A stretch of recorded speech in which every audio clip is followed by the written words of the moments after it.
Hello and welcome to your channel for creative studies. Today we would be looking on some of the important questions of Bains 184. ठीक है, तो इसके answers भी available हैं और चलिए देखते हैं कि इसके बारे में क्या है। तो पहला क्वेश्चन है डिफाइन पैंडमिक, एपिडेमिक और एंडेमिक। ठीक है, तो आप अगर देखोगे कि टर्म एंड क्वेश्चन में भी ऑलरेडी दो आ चुका है। एपिडेमिक और एंडेमिक के बारे में क्वेश्चन आ चुका था दिसंबर 2021 सेशन में जब एग्ज़ाम हुआ था। तो चलिए देखते हैं क्वेश्चंस क्या है। तो एपिडेमिक क्या होता है? एपिडेमिक है the Centers for disease control and prevention CDC describes an epidemic as an unexpected increase in the number of disease cases in a specific geographical area. इसका मतलब क्या है कि कोई भी डिजीज़ जो आपका है वो सडनली अनएक्सपेक्टेडली इंक्रीज़ हो गया है इन the number of disease cases. मतलब जो डिजीज़ के नंबर ऑफ डिजीज़ केसेस जो है, मतलब जो डिजीज़ है नंबर के, वो बढ़ चुके हैं सडनली। ठीक है, वो बढ़ना चालू हो गया है। जैसे फॉर एग्जांपल मैं आपको बताता हूँ, जैसे कोरोना वायरस का था। ठीक है, तो एपिडेमिक पहले वो वुहान जो चाइना में जगह था तो वहाँ पर वो एपिडेमिक था। ठीक है, तो वो केसेस बढ़ते जाते हैं। ठीक है, तो पहले कोरोना वायरस एक एपिडेमिक था, उसके बाद वो पैंडमिक हुआ। ठीक है, तो ये आप बोल सकते हो कि जब वो वुहान में था तो वो एपिडेमिक था। तो एक सर्टेन एरिया में वो डिजीज़ इंक्रीज़ करते जाता है, स्पेसिफिक जियोग्राफिकल एरिया से वो स्प्रेड होते जाता है। जैसे से सपोज़ आपका येलो फीवर है, स्मॉल पॉक्स है, मीज़ल्स है, पोलियो है। ठीक है, epidemics can refer to a disease और other specific health related behaviour. Example, smoking with rates that are clearly above the expected occurrence in a community or region। मतलब जैसे आप expect कर रहे हो कि इतना जन को कोई डिजीज़ में इफेक्ट हो रहा है, उससे ज़्यादा वो जल्दी वो स्प्रेड हो रहा है वो डिजीज़, तो एक पर्टिकुलर एरिया में, तो वो एपिडेमिक कहलाया जाता है। पैंडमिक क्या है? पैंडमिक का अगर आप देखोगे तो आप बोल सकते हो कि ये देश विदेश में भी ये स्प्रेड हो जाता है। पैंडमिक अगर बोलिएगा तो ये क्या है? The World Health Organization declares a pandemic when a disease's growth is exponential. मतलब वो बढ़ते जाता है, इतना ही बढ़ते जाता है कि आप बोल सकते हो it goes on to country और across different regions very fast. ठीक है, एक्सपोनेंशियल का मतलब बहुत जल्दी। ठीक है, वो ग्रो हो रहा है। तो this means the growth rate sky rockets and each day cases grow more than the day prior. मतलब उससे पहले हर एक दिन वो बढ़ते जाता है। अगर आप देखोगे जैसे कोरोना वायरस का हर दिन का अपडेट आता था। ठीक है, तो जैसे वायरस का जो वायरोलॉजी है इसके बारे में आपको देखना है। एंडेमिक क्या है? एंडेमिक है कि a disease outbreak is endemic. मतलब कोई भी डिजीज़, कोई नया डिजीज़ आया है या कोई डिजीज़ आपका सडनली आउटब्रेक हुआ है, वो एंडेमिक होता है when it is consistently present but limited to a particular region. एक रीजन में ही आपका वो पाया जा रहा है। ठीक है, जैसे बहुत सारे डिजीज़ है जो एक पर्टिकुलर जगह में ही वो रह रहा है। ठीक है, तो this makes the disease spread and rates predictable. जैसे आपका मलेरिया आपका एक एंडेमिक डिजीज़ है कि एक पर्टिकुलर रीजन में जहाँ मॉस्किटोज प्रेजेंट है वहीं पर ही, या जहाँ पर इंसेक्ट बॉर्न, जो मॉस्किटो इंसेक्ट बॉर्न जहाँ पर होते हैं वो एरियाज़ में, जैसे वाटर एरियाज़ जहाँ पर वाटर डैम्प एरियाज़ में रहते हैं, तो वो सब एरियाज़ में एंडेमिक मलेरिया के हिसाब से वो होता है। ठीक है, अब डिफरेंसेस क्या है पैंडेमिक, एपिडेमिक और एंडेमिक में? तो अगर आप देखिएगा, pandemic cuts across international boundaries, जैसे मैंने बताया कि देश विदेश में वो स्प्रेड हो जाता है। ठीक है, और वो ज्योग्राफिकल रीच से बहुत जल्दी लार्ज स्केल सोशल डिसरप्शन जैसे कोरोना वायरस का था वो बहुत जल्दी होता है। ठीक है, इससे और पहले भी बहुत सारे वायरसेस आए हैं। आप एक एग्जाम्पल देखिएगा, और आपको अगर पता है कि कौन सा डिजीज़ आपका पैंडमिक में हुआ था इससे पहले इंडिया में भी या वर्ल्ड में भी, तो आप उसका एग्जाम्पल बहुत अच्छे से दे सकते हैं। ठीक है, उसके बाद आ रहा है differentiate between communicable and non communicable disease. From the word itself, communicable का मतलब होता है जो स्प्रेड होता है या कम्युनिकेट करता है, या अगर कम्युनिकेबल से अगर आप बोलते हैं तो एक पर्सन से दूसरे पर्सन से वो बाय कैसे वो स्प्रेड होता है, आइदर वो वाटर ड्रॉपलेट्स आप जब छींकते हो या आप जब खांसते हो तो उसके हिसाब से वो होता है, या आपके contact skin to skin contact से वो होता है। ठीक है, तो आपका डायरेक्ट और इनडायरेक्ट मैनर से वो कम्युनिकेबल, मतलब एक पर्सन से दूसरे पर्सन से जा सकता है, ठीक है, तो उसको कम्युनिकेबल डिजीज़ बोला जाता है। और अगर आप देखोगे जैसे वो एयर, वाटर, फूड, इंसेक्ट्स, इसके साथ में वो कम्युनिकेबल मतलब क्विक डेवलपमेंट से वो एक पर्सन से दूसरा पर्सन में ट्रांसमिट होता है, ठीक है। जैसे मैंने बताया कि फ्लूइड और वेरियस अदर चीज़ों से वो होता है। अगर आप देखोगे नॉन कम्युनिकेबल डिजीज़ क्या है, तो जैसे इन्फेक्शियस डिजीजेस कुछ होते हैं, ठीक है। There are headache, running nose, flu, vomiting, fever, dysentery, diarrhoea, muscles, ये सब चीज़ आपका क्या है कि आपका नॉन कम्युनिकेबल डिजीज़ है, ठीक है। जो आपका हेडेक हुआ या आपका डायरिया हुआ, तो ये सब चीज़ आपका नॉन कम्युनिकेबल डिजीज़ हुआ। नॉन कम्युनिकेबल या नॉन इंटरेक्टेबल डिजीज़ भी आप बोल सकते हो। तो ये आपके समझने के लिए है, पर बायोलॉजिकल टर्म में उसको नॉन कम्युनिकेबल डिजीज़ बोला जाता है, ठीक है, नॉन कॉन्टेजियस। तो यहाँ पर आप देख सकते हो कि क्या बेसिक कंपैरिजन है। तो यहाँ पर जो कम्युनिकेबल डिजीज़ है वो कंटेजियस है और non communicable disease non contagious है। फिर यहाँ पर बैक्टीरिया और वायरस होते हैं और यहाँ पर नो इन्फेक्शियस एजेंट होता है, ठीक है। इसके बाद आप देखिएगा जैसे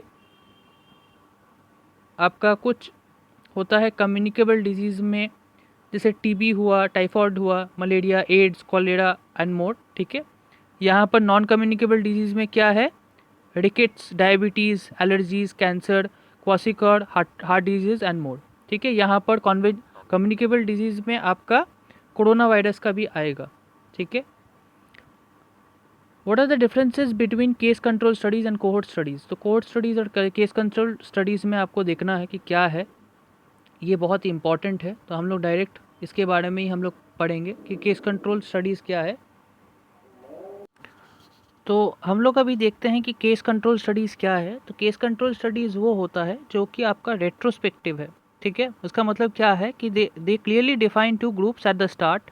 जो आपका जो टू ग्रुप्स है उसके स्टार्ट में आपको दिखाता है कि जैसे आउटकम और नो आउटकम, ठीक है। आपका प्रेजेंट और पास्ट में अगर आप देखिएगा, ये आपका डायग्राम है, तो आप देख सकते हैं कि जो रिस्क फैक्टर है इसके बारे में आपका एक ऑड्स रेशियो होता है केस कंट्रोल स्टडी में, इसके बारे में आपको देखना है, ठीक है। तो ये आपका हुआ केस कंट्रोल स्टडीज़। और कोहोर्ट स्टडीज़ क्या है, कैन बी रेट्रोस्पेक्टिव और प्रोस्पेक्टिव। तो वो आपका सिर्फ केस कंट्रोल स्टडीज़ आपका सिर्फ रेट्रोस्पेक्टिव था, यह आपका रेट्रोस्पेक्टिव और प्रोस्पेक्टिव है, ठीक है। तो retrospective cohort studies are not the same as case control studies. तो एग्जाम पॉइंट ऑफ व्यू के लिए केस कंट्रोल स्टडीज़ और कोहोर्ट स्टडीज़ बहुत इंपॉर्टेंट है, आप देख लीजिएगा। और कोहोर्ट स्टडीज़ का मतलब ग्रुप को भी बताया जाता है, ठीक है। तो एक ग्रुप, पर्टिकुलर ग्रुप में अगर आप स्टडीज़ अगर वो प्रैक्टिस होता है डेटा कलेक्ट करने के लिए, तो उसको कोहोर्ट स्टडीज़ बोला जाता है, ठीक है, फॉर रिसर्च पर्पस। तो in retrospective cohort studies the exposure and outcomes have already happened, ठीक है। जो एक्सपोजर और आउटकम्स है वो पहले ही हो चुका है। और इसके बारे में प्रोस्पेक्टिव स्टडीज़ के बारे में आप देख लीजिएगा, usually conducted on the data that already exist. मतलब वो आपका जो डेटा है वो पहले से ही आपका एग्जिस्ट करता है, ठीक है। तो प्रोस्पेक्टिव कोहोर्ट स्टडीज़ क्या है, are more common, people are recruited, जैसे पीपल, जैसे मैंने बताया ये ग्रुप स्टडीज़ है, तो people are recruited into cohort studies regardless of their exposure और outcome status. This is one of their important strengths.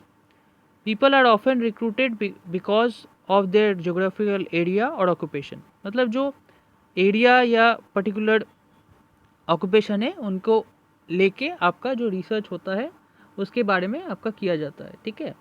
तो एक रिस्क रेशियो या रिलेटिव रिस्क के बारे में यहाँ पर बताया गया है। जैसे आप देख सकते हो कि एक्सपोजर है, नॉट एक्सपोज्ड, और फिर फ्यूचर में आउटकम क्या है, परसेंटेज, ठीक है। एक पर्टिकुलर डिजीज़ के जो होता है, ठीक है, जो वो कैसे करके वो उसका क्या सिम्टम्स है, इसके बारे में उसका किया जाता है। What are the prevention and control for different types of diseases. तो प्रिवेंशन क्या करना है ये आप में दिया गया है यहाँ पर कि डिफरेंट टाइप ऑफ जैसे इन्वायरमेंटल एक्सपोजर्स हुए, ठीक है, इसके बारे में आप देखिएगा। क्वारंटीन, जैसे क्वारंटीन मेथड्स है कुछ कुछ चीज़ में, जैसे किसी का ज़ुकाम हो रहा है या किसी का कोरोना वायरस में इफेक्ट हो रहा है तो उसको क्वारंटीन करना है, ठीक है। नेक्स्ट देखते हैं क्योंकि समय कम है तो इसीलिए मैं एक्सप्लेन करके ये चीज़ को ज़्यादा लंबा नहीं करूँगा वीडियो को। कोशिश कर रहा हूँ मैं कि जितना शॉर्ट में मैं आपको ये एक्सप्लेन कर पाऊँ। ट्रीटमेंट क्या है?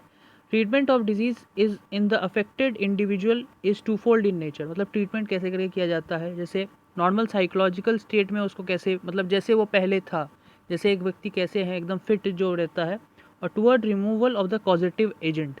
मतलब जो आपका वो जो पॉजिटिव एजेंट है, सपोज एक वायरस हुआ, ठीक है, तो वो कैसे करके वो वायरस या फ्लू उसको फिर से वो बाहर निकाल पाए और फिर वो बैक टू नॉर्मल हो पाए। जैसे आपका कोई भी फीवर हुआ या कोई भी चीज़ से जो फेस कर रहा है, जैसे आप देख सकते हैं यहाँ पर कंट्रोल ऑफ डायबिटीज़ मिलिटस, ठीक है, तो यहाँ पर इंसुलिन दिया जाता है। तो ये सब चीज़ करके एक नेचुरल डिफेंस सिस्टम दिया जाता है, उससे और होता है। फिर ट्रीटमेंट ऑफ इन्फेक्शियस डिजीजेस कैसे करके ट्रीटमेंट किया जाता है, ठीक है, जैसे एंटीटॉक्सिन हुआ, ये सब चीज़ के बारे में यहाँ पर बताया गया है। What are the prevention measures for chronic and infectious diseases. तो ये क्वेश्चन आपके बहुत इंपॉर्टेंट है। ये सारे तो मैं एक्सप्लेन नहीं कर पाऊँगा क्योंकि एट द स्ट्रेच मैं कुछ चीज़ का ओवरव्यू बता रहा हूँ, जितना हो पाएगा मैं एक्सप्लेन कर रहा हूँ, ठीक है।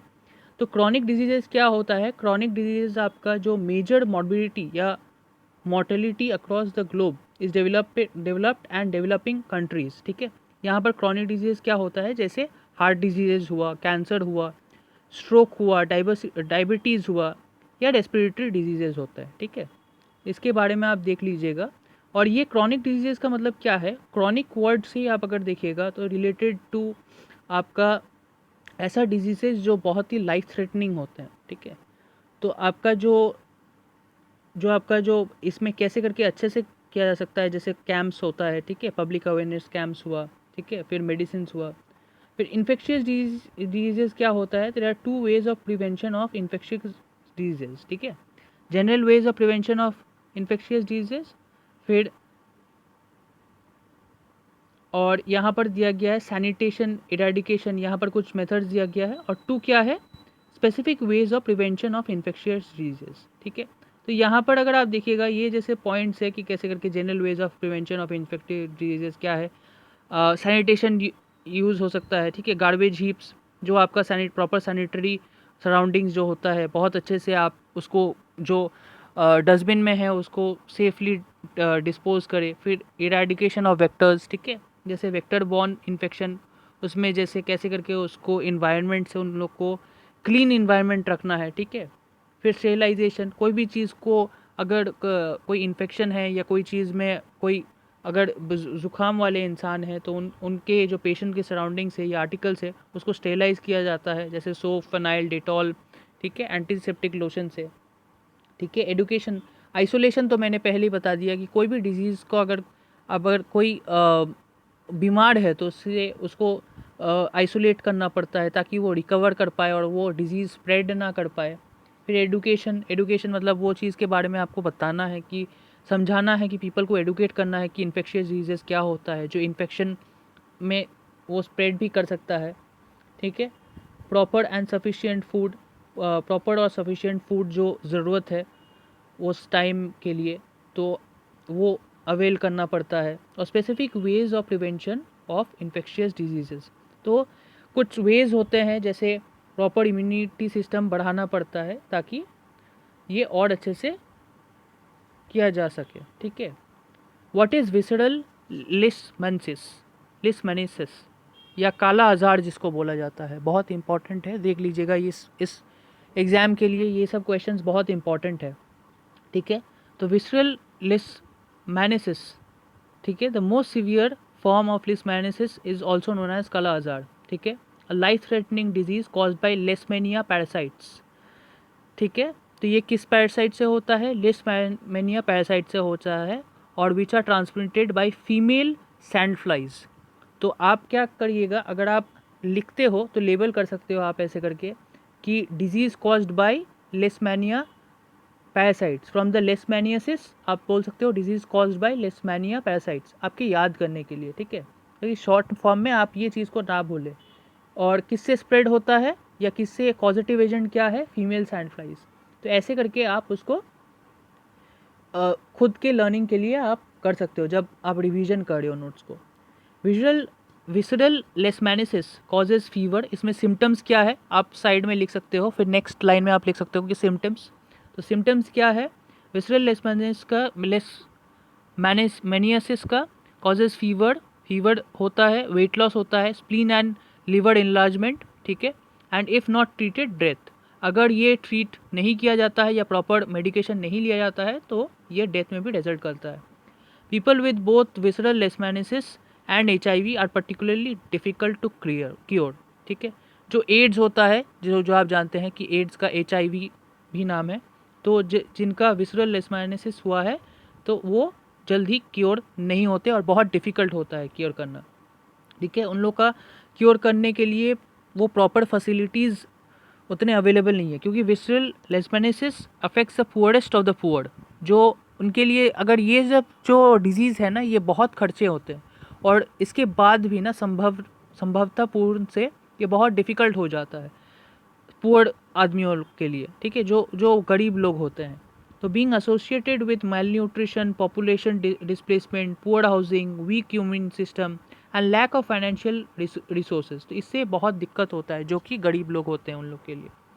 The disease is also linked to environmental changes like such as deforestation, building of dams, irrigation। environmental changes जैसे होता है जब आपका डिफॉरेस्टेशन होता है या बिल्डिंग ऑफ डैम्स या इरिगेशन स्कीम्स या अर्बनाइजेशन में, ठीक है। A skin condition known as post kala azar dermal leishmaniasis PKDL may appear months for or years after successful treatment for visceral leishmaniasis। ये एक स्किन कंडीशन होता है जो कि पोस्ट काला आजार डर्मल लिस्मैनियासिस है, ठीक है। While it is not life threatening but PKDL can be disfiguring and stigmatising, मतलब वो लाइफ थ्रेटनिंग नहीं होता है बट फिर भी आपका वो बहुत ही डिसफिगरिंग हो जाता है और स्टिग्मेटाइजिंग मतलब पेनफुल भी होता है कभी कभी, ठीक है। तो people with PKDL can still transmit visceral leishmaniasis complicating efforts to eliminate the disease. तो जो PKDL होता है वो भी ट्रांसमिट कर सकते हैं विसरल लेशमैनिसिस को, और इससे क्या होता है कि ये कॉम्प्लिकेट करता है डिजीज़ का। तो what are the roles of ASHA, इसका नेक्स्ट क्वेश्चन क्या है।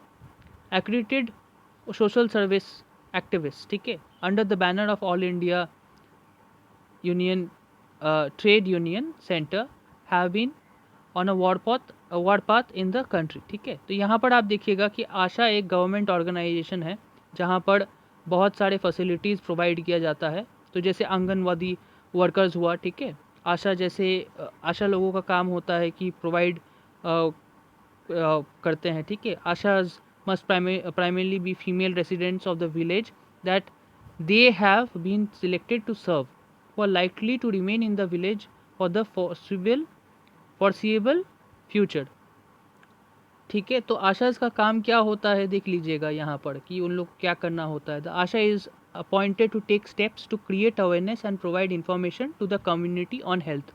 तो आशा का काम क्या होता है, जो लोग होते हैं आशा का, तो वो क्या करते हैं कि लोगों को अवेयरनेस क्रिएट करते हैं और प्रोवाइड इंफॉर्मेशन करते हैं हेल्थ के ऊपर में, ठीक है। तो ASHA will mobilise the community and facilitate them in assessing health and its related services available at the Anganwadi sub-center primary health centers, ठीक है। ASHA will also provide primary medical care for minor elements such as, कुछ primary medical care भी वो provide करते हैं आशा लोग, जैसे diarrhoea हुआ, फीवर हुआ, फर्स्ट एड चीज़ देना, तो ये सब चीज़ है। अब इन्वायरमेंटल हेल्थ आपका लास्ट ईयर तो आया था, बहुत इंपॉर्टेंट है। जो आपका इन्वायरमेंट है कैसे करके हेल्थ को अफेक्ट करता है, ये एक बहुत ही इंपॉर्टेंट चीज़ है। अगर आप देख सकते हैं यहाँ पर, environmental health refers to aspects of human health including quality of life that are determined by physical, chemical, biological, social and psychological factors in the environment. जो आपका फिजिकल, केमिकल, जैसे फिजिकल हुआ, जैसे कैसे करके आप आसपास में रहते हो, कैसे रह रहे हो। केमिकल आपका जो चिमनीज़ या फैक्ट्रीज से होता है। बायोलॉजिकल आपका जैसे बायोलॉजिकल कुछ मेडिसिनल वेस्ट या ये सब चीज़ से होता है। Social and psycho social factors, जो आपके सोशल एरियाज़ में आप रहते हो तो वहाँ पर क्या आपके गंदगी रहता है तो वो क्लीन कितना हो पाता है, नहीं होता है, तो ये एक बहुत बड़ा चीज़ है, ठीक है। Environment broadly includes everything external to ourselves, मतलब हम लोग से जो भी आप देखते हो, जो सराउंडिंग या सोसाइटी या जो भी आप आसपास में रहते हो तो वो आपका इन्वायरमेंट कहलाता है, including the physical, natural, social and behavioural environments. तो इसके बारे में आपको देखना है, जैसे physical, natural, social and behavioural environments होता है हमारे आसपास में, तो उसको इन्वायरमेंट में ब्रॉडली क्लासीफाई किया जाता है। ठीक है, why is the environment important for health? ठीक है, तो we need safe, healthy and supportive environment for health, good health. The environment in which we live is a major determinant of our health and wellbeing. तो इसके बारे में आप देख लीजिएगा कि क्या क्या चीज़ ज़रूरी है। ठीक है, तो एक अच्छे अगर इन्वायरमेंट में आपको रहना है तो safe drinking water, nutritious food, safe places to live, ये सब चीज़ देखना है। What is ecological model? ठीक है, यहाँ पर जो क्वेश्चन है ये वो बहुत इंपॉर्टेंट है आपके क्वेश्चन पेपर के लिए, ये सेशन का। तो इकोलॉजिकल मॉडल क्या है? The interaction between interdependence of factors within and across all levels of health problems. जैसे it highlights people's interactions with their physical and socio cultural environments. तो यहाँ पर कुछ इंडिविजुअल फैक्टर्स कुछ है, फिर इंटरपर्सनल फैक्टर्स कुछ है। ठीक है, फिर एग्जाम्पल्स ऑफ इकोलॉजिकल मॉडल्स क्या है? जैसे प्रोजेक्ट हर्ट। ठीक है, ये हर्ट क्या है? Health education awareness research team used an ecological model to design a health promotion and disease prevention programme to address cardiovascular disease risk factors. ये एक मॉडल टाइप का बनाया जाता है जिससे उन लोग काम करते हैं। The project uses community health worker CHW promotora model to provide services. तो ये वो हेल्थ वर्कर जो होते हैं वो प्रोमोटोरा मॉडल से उसको प्रोवाइड सर्विसेज करते हैं। ठीक है, CDC's कोलोरेक्टल कैंसर जो होता है control programme CRCCP was designed to address multiple factors to influence on colorectal cancer prevention. ठीक है, यूजिंग इकोलॉजिकल मॉडल कंपोनेंट्स देके उन लोग कोलोरेक्टल कैंसर प्रिवेंशन के बारे में अब बोलते हैं। ठीक है, तो इसके बारे में आपको देखना है what are determinants of health. जैसे डिटर्मिनेंट्स ऑफ हेल्थ क्या है? Next question, the social and economic environment, जैसे वो क्या आसपास में कैसे रहता है। फिर economic environment, physical environment, persons individual characteristics and behaviour, ये सब चीज़ इसका इन्फ्लुएंस करता है। जैसे आपका इनकम एंड सोशल स्टेटस हुआ, एजुकेशन हुआ, फिजिकल एनवायरनमेंट हुआ, ये सब चीज़ आपके जो पर्टिकुलर वे में आपको इफेक्ट करते हैं। ठीक है, या उसका चीज़ को डिटरमाइन करते हैं। ठीक है, what are the determinants of health. ठीक है, जेंडर में आप देख लीजिएगा, वुमेन का जो है वो बहुत इंपॉर्टेंट क्वेश्चन है। आपके बुक में भी आप देखिएगा कि एक जेंडर एंड वुमेन के ऊपर में भी आप देख लीजिएगा कि कैसे करके हेल्थ, जेंडर और वो स्पेशली वुमेन का कैसे करके डिटोरिएट होता है, तो बहुत अच्छे से बुक में दिया गया है। ठीक है, what are the different types of pollution and its effect on human health. ठीक है, तो पोल्यूशन और जो इफेक्ट करता है ह्यूमन हेल्थ में, अगर आप जानते हैं जैसे इन्वायरमेंट में हम लोग पढ़े थे कि अगर पोल्यूशन होता है तो उसमें बहुत सारे पॉजिटिव एजेंट्स होते हैं, पोल्यूटेंट्स होते हैं, जैसे साउंड, हीट, लाइट, इसमें पोल्यूशन क्रिएट करता है। और जैसे टाइप्स ऑफ पोल्यूशन क्या है? एयर पोल्यूशन है, वाटर पोल्यूशन है, सॉइल पोल्यूशन है, नॉइज़ पोल्यूशन है। तो अगर आप एयर पोल्यूशन देखिएगा तो क्या है? बर्निंग फॉसिल फ्यूल्स है, माइनिंग ऑपरेशंस है, exhaust gases from industries and factories. इससे क्या होता है? Air related to air, chimney से, फैक्ट्री से, यहाँ से वो रिलीज़ होता है जो हेल्थ में आपको डिप्लीट करता है। ठीक है, effects of air pollution vary based on the kind of pollutant but generally the impact of air pollution ranges from यहाँ तक। ठीक है, जहाँ ओजोन डिप्लीशन, ठीक है, सिर्फ इंसान के ऊपर में ही वो नहीं करता है, उससे और भी ज़्यादा इफेक्ट होता है एयर पोल्यूशन से। ये आपका रेस्पिरेटरी जो इलनेस है उसमें आपका इफेक्ट करता है, फिर कार्डियोवैस्कुलर प्रॉब्लम्स में इफेक्ट करता है, फिर increase risk of skin diseases, फिर ग्लोबल वार्मिंग, ये सब चीज़ का है। वाटर पोल्यूशन जैसे dumping of solid waste in water bodies. ठीक है, जो आपका सॉलिड वेस्ट होता है वाटर बॉडीज़ में डिस्पोज किया जाता है, ह्यूमन एंड एनिमल वेस्ट। ठीक है, agricultural run off containing pesticides and fertilisers, जो कि बहुत दिक्कत देता है। सॉइल पोल्यूशन क्या होता है? Refers to degradation of land due to the presence of chemicals, जो chemicals excess of fertilisers use किया जाता है तो उससे होता है। ठीक है, फिर यहाँ पर कुछ some of the common causes of soil pollutions are improper industrial waste disposal. ठीक है, फिर ऑयल स्पिल्स हुआ, फिर माइनिंग एक्टिविटीज़ हुआ, इससे सॉइल का डिग्रेडेशन होता है, और सॉइल का डिग्रेडेशन होगा तो उससे आपका फार्मिंग में भी बहुत दिक्कत होता है, जो आपके जो एग्रीकल्चरल चीज़ के लिए। नॉइज़ पोल्यूशन आपके साउंड के ऊपर में है, अगर आप बहुत ज़ोर ज़ोर से आप सुनते हो, जैसे यहाँ पर 15 डेसिबल्स के ऊपर में साउंड अगर होता है तो वो बहुत ज़्यादा हो जाता है। तो आप देखिएगा कि in general any sound which is over 85 decibels is considered to be detrimental. तो यहाँ पर 150 है ये डेसिबल्स, ये ज़ीरो के जगह में ओ हो गया है, बट ये 150 डेसिबल्स होगा। तो ये जो 85 डेसिबल्स के ऊपर में डेट्रीमेंटल हो जाता है, मतलब सहन शक्ति से बाहर होता है। तो नॉइज़ पोल्यूशन के अगर आप देखोगे तो सेवरल कंट्रीब्यूटर्स होते हैं, जैसे इंडस्ट्री में ओरिएंटेड नॉइजेज़ हुआ, या कंस्ट्रक्शन नॉइजेज़ हुआ, बहुत ज़्यादा ही आपका नॉइज़ी होता है वो। हाउस होल्ड नॉइजेज़ हुआ। फिर यहाँ पर क्या क्या इफ़ेक्ट होता है, जैसे नॉइज़ पोल्यूशन का क्या क्या इफ़ेक्ट्स है, जैसे मैं बताया कि आप लेबल करके रखिएगा ये सब चीज़ को, जब सिम्टम्स क्या है या इफ़ेक्ट्स क्या है। फिर इसके ये सब चीज़ में जब आप करते हो तो साइड में एक पेंसिल में लिख के रख सकते हैं इसको।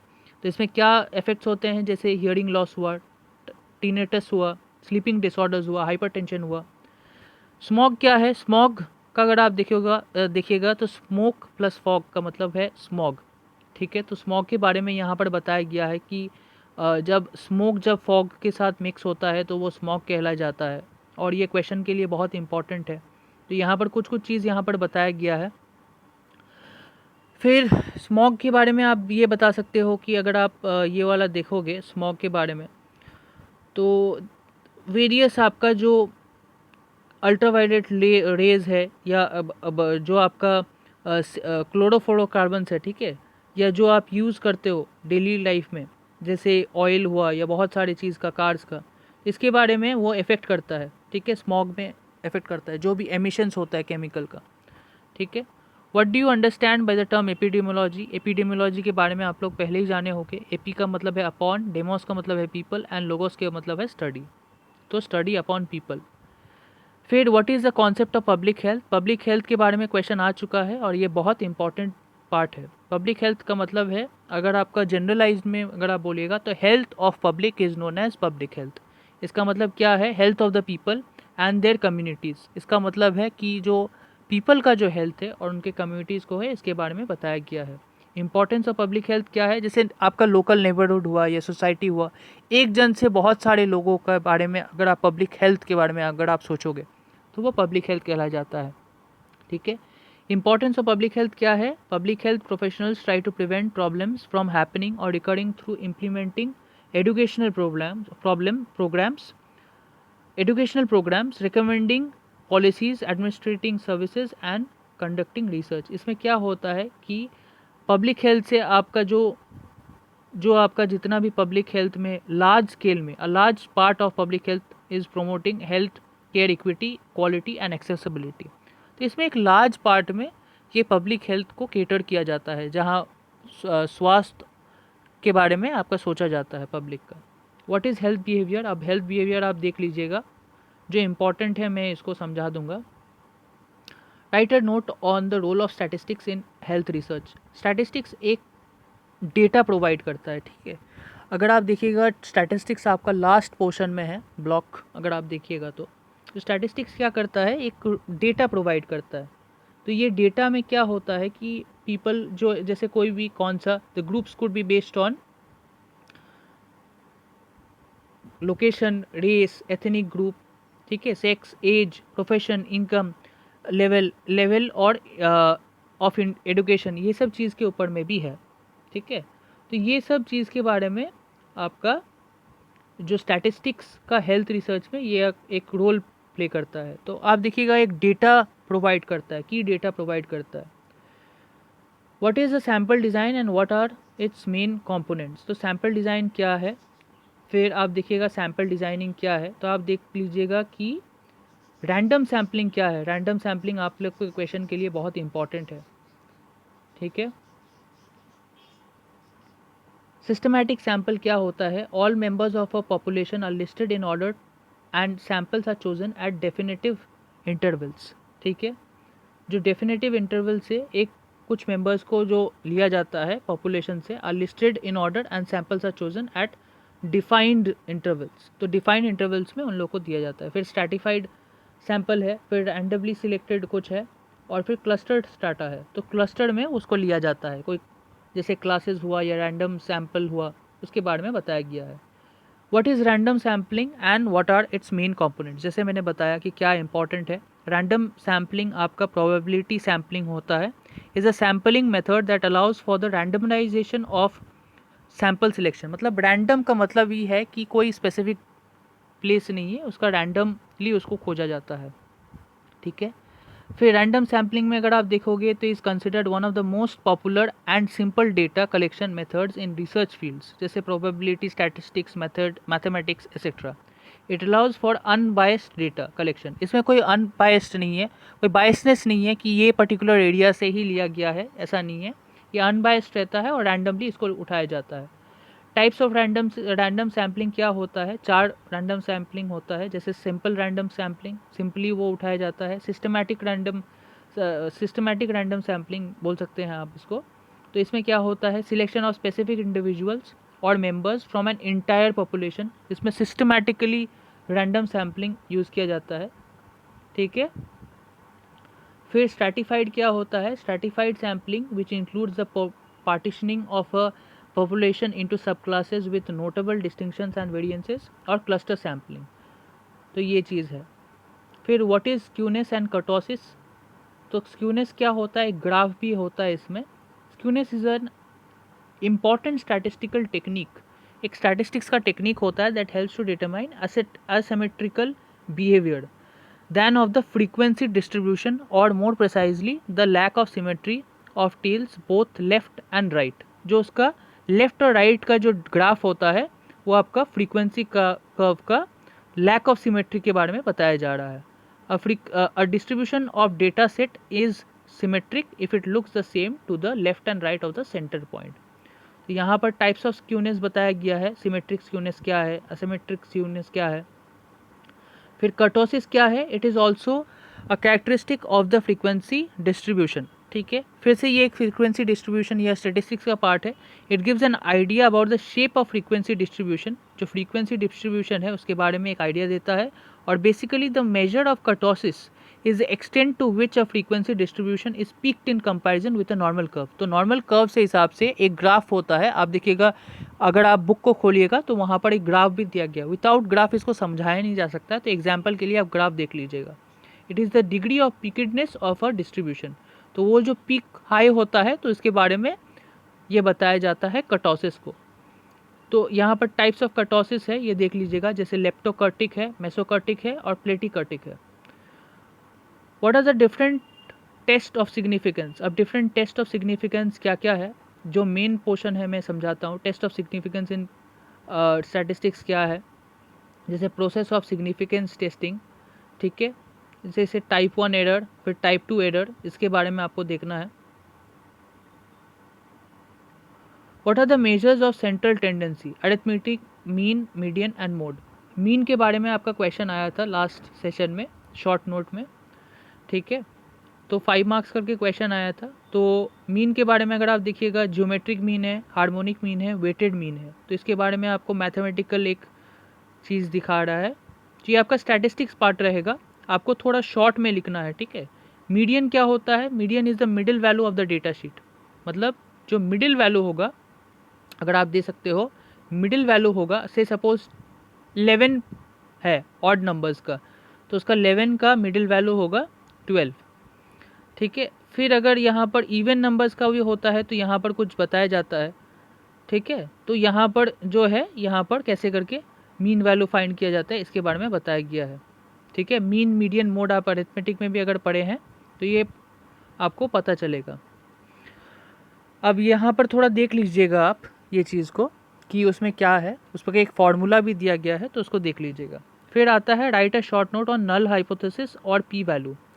तो ये सब क्वेश्चंस आ सकते हैं, तो देख लीजिएगा अच्छे से, मैं समझा देता हूँ। नल हाइपोथेसिस क्या है, is a type of hypothesis in statistics that proposes that there is no difference between the certain characteristics of a population. मतलब वहाँ पर कोई डिफरेंस नहीं है, जैसे डेटा में जो था, डेटा जनरेटिंग प्रोसेस में वहाँ पर कोई डिफरेंस नहीं है, उसके बारे में नल हाइपोथेसिस बोला जाता है, या N0 भी बोलता है उसको, ठीक है।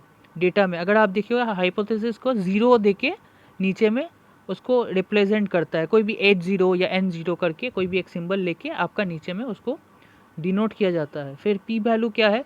पी वैल्यू और the probability value tells us how likely it is that your data could have occurred under the null hypothesis. मतलब कैसे करके वो जो डेटा है वो कैसे करके हुआ है वो उसके बारे में नल हाइपोथेसिस में ये बताया गया है, ठीक है। P value is a proportion, जैसे P if your P value is 0.005 that means that 5% of the time you would see a test statistic at least as extreme as the one you found if the null hypothesis was true, ठीक है। फिर है what is T test. अब T test भी आया था, T test या test for means जिसको बोला जाता है। तो the T test is a test in statistic that is use for testing hypothesis, ठीक है, regarding the mean of small sample taken population when the standard deviation of the population is not known, ठीक है। जब आपका standard deviation of the population आपका पता नहीं चलता है, ठीक है। तो आपको ये देखना है टी टेस्ट क्या है, जेड टेस्ट है, टी टेस्ट है, इसके बारे में एक फॉर्मूला भी दिया गया है। तो ये आप रीड कर लीजिएगा, ये पीडीएफ भी आपका अवेलेबल हो जाएगा। क्योंकि अभी टाइम बहुत कम है इसीलिए एक्सप्लेन करने के लिए बहुत सारा चीज़ है, but at the same moment of time मेरे को इम्पॉर्टेंट क्वेश्चंस को भी समझाना है, क्योंकि मैं वीडियो स्प्लिट नहीं करना चाहता अभी इस टाइम में। व्हाट इज़ ची स्क्वायर? ची स्क्वायर क्या होता है? ची स्क्वायर या एक्स स्क्वायर स्टैटिस्टिक, यह आपका असाइनमेंट में भी क्वेश्चन था अगर आप सॉल्व किए होंगे तो chi square X square statistic is a test that measures how a model compares to actual observe data, ठीक है, ची स्क्वायर का। तो the data used in calculating a chi square statistic must be random, raw, mutual exclusive, drawn from independent variables, ठीक है। ये सब statistics के ऊपर में है, जो सैम्पल के हिसाब से वो आपका, जैसे tossing a fair coin meet this criteria. तो ये एक ची स्क्वायर टेस्ट होता है, ठीक है। फॉर्मूला ऑफ ची स्क्वायर है, तो कुछ चीज़ का फॉर्मूला देख लीजिएगा, अगर याद रख पाए तो ठीक है, अगर मेन आपका डेफिनेशन और आपका फॉर्मूलाज बहुत इंपॉर्टेंट है। What is categorical variables? What is the difference between ordinal and normal variables? तो ये वाला मैं आप देख लीजिएगा, नॉमिनल डेटा क्या है, ये वाला उतना इंपॉर्टेंट नहीं है, तो इसीलिए मैं नेक्स्ट वाला चीज़ देखता हूँ। Write a short note on relative risk and odd ratio, ये वाला देखते हैं क्या है। Relative risk is the ratio of the risk for an event for the exposure group to the risk for the non exposure group, ठीक है। तो यहाँ पर जो एक्सपोजर ग्रुप और द नॉन एक्सपोजर ग्रुप है इसके बारे में डिस्कस किया गया है, ठीक है। ऑड्स रेशियो क्या है? Odds ratio is a measure of association between N exposure and an outcome, ठीक है। तो यहाँ पर एक्सपोजर और आउटकम जो है, एक्सपोजर मतलब एक एक्सपोजर ग्रुप को, मतलब अगर आप देखिएगा ये क्लिनिकल प्रैक्टिस टाइप का होता है जहाँ पर एक ग्रुप को एक्सपोज किया जाता है और इसके ऊपर में आउटकम को पता लगाया जाता है। What is multiple linear regression? How is it done with SPSS? अब मल्टीपल लीनियर रिग्रेशन क्या है? Also known as simply as multiple regression. It is a statistical technique, एक स्टैटिस्टिकल टेक्निक है that uses several explanatory variables to predict the outcome of a responsible variable, ठीक है। The goal of multiple linear regression is to model the linear relationship between the explanatory independent variables और आपका response dependent variables। तो ये एक statistical data type का है, तो आप इसको पढ़ के समझ सकते हैं। फिर अनोवा टेस्ट क्या है? अनोवा टेस्ट आपका है एक सर्वे टाइप का होता है जिसमें आपका एक्सपेरिमेंट रिजल्ट्स के बारे में आपको सिग्निफिकेंट चीज़ को खोजा जाता है। One way ANOVA, two way ANOVA, इसके बारे में कुछ चीज़ दिया गया है। डेटा एनालिसिस क्या है? डेटा एनालिसिस से आपका पर्टिकुलर चीज़ का आप एनालाइज करते हो, जैसे मैंने बताया बहुत सारे डेटा एनालिसिस के हैं, ठीक है, जैसे diagnostic analysis, exploratory analysis, descriptive analysis, ठीक है। प्रेडिक्टिव एनालिसिस क्या है इसके बारे में देखना है। और ये था आपका वीडियो। अब मैंने ये जो इम्पोर्टेंट था मैंने वो एक्सप्लेन किया, फिर भी ये PDF अवेलेबल हो जाएगा, आप देख लीजिएगा। और मैंने कोशिश किया कि मैं एक वन शॉट वीडियो ही मैं बनाऊं, क्योंकि एक्सप्लेनेशन में the time is very less, you all should read it and कुछ कुछ चीज़ जैसे मैंने बताया उसको आप देख लीजिएगा, विद ग्राफ से भी आप उसको देखिएगा और असाइनमेंट ज़रूर से देख के जाइएगा. So that is it and I wish you all the very best for the banns 184 examination. This is a closing video. Thank you so much.